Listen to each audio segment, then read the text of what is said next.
Selanjutnya kita akan membahas tentang dua pohon zaitun. Mari kita baca sebentar. Lalu aku bertanya kepada malaikat yang berbicara denganku.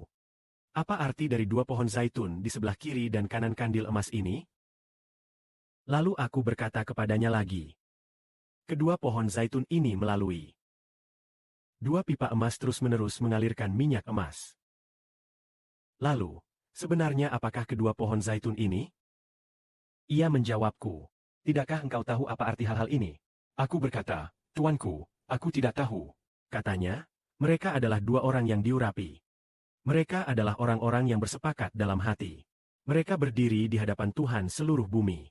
Kedua pohon zaitun ini adalah dua saudara yang nanti pada masa kesengsaraan besar akan menggembalakan umat Allah. Yaitu dua saksi. Yaitu Musa Perjanjian Baru dan Elia Perjanjian Baru. Kedua orang ini, mereka membuat kandil emas dapat menerangi segala bangsa sepanjang zaman. Salah satu dari mereka adalah yang menetapkan perjanjian, Allah memberikan kerajaan kepadanya. sedangkan yang lainnya, ia memperkuat perjanjian ini, supaya umat percaya kepada saudara Shibo. Artinya, saudara yang lainnya harus memperhatikan jutaan orang, Saudara Zitibai. agar perjanjian ini semakin kokoh. Dan supaya orang-orang percaya semakin teguh. Apakah maksudnya seperti ini? Seperti yang tertulis dalam kitab Imamat. Kita tahu bahwa orang yang menetapkan perjanjian, darahnya harus dicurahkan di atas tutup pendamaian. Pertama, Sika Lembu Jantan, simbol Kelempok Lembu Jantan Itu. Darahnya dicurahkan di atas tutup pendamaian. Selain itu, ada 2 ekor kambing jantan. Yang digunakan untuk menebus dosa bumi yang baru. Salah satu di antaranya diundi untuk Tuhan. Sedangkan kambing jantan yang lainnya diundi untuk Azazel. Walaupun tugas kedua kambing jantan ini berbeda, namun keduanya bekerja sama demi satu tujuan, yaitu meneguhkan dan menguatkan perjanjian. Salah satunya adalah yang menetapkan perjanjian, yaitu Musa Perjanjian Baru. Sedangkan yang lainnya adalah penjaga perjanjian, supaya umat lebih teguh dalam iman kepada Musa Perjanjian Baru ini. Tentu saja, saudara Shibo adalah Musa Perjanjian Baru, sedangkan saudara yang lainnya adalah Elia Perjanjian Baru. Saudara yang disebut sebagai Elia Perjanjian Baru ini harus memperhatikan lebih banyak orang agar mereka percaya kepada saudara Shibo. Karena alasan inilah, pada tahun 20, sepertinya Agustus 2021, pada malam tanggal 30 Agustus. Sepertinya tanggal 30 Agustus, tanggal 1 Agustus, 30 Juli. pada malam tanggal 1 Agustus, saudara Shibo bermimpi tentang 2 saksi. Dalam mimpinya, pertama-tama ia melihat Tuhan mati syahid. Lalu saudara Shibo sendiri mati syahid. Dan saudara yang lain juga mati syahid. Setelah mereka mati syahid, Saya pakai saudara Itu. saudara Shibo tidak sepenuhnya memahaminya.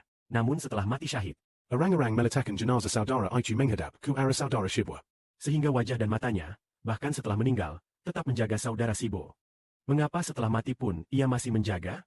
Artinya, ia ingin membuat perjanjian ini dipercaya oleh umat. Supaya iman kepada saudara Shibo dan perjanjian ini semakin kokoh. Karena dialah, banyak orang menjadi semakin teguh dalam iman. Karena alasan inilah, ia menjadi, seperti yang dikatakan Alkitab, dalam Imamat pasal 16, yaitu kambing jantan yang diundi untuk Azazel.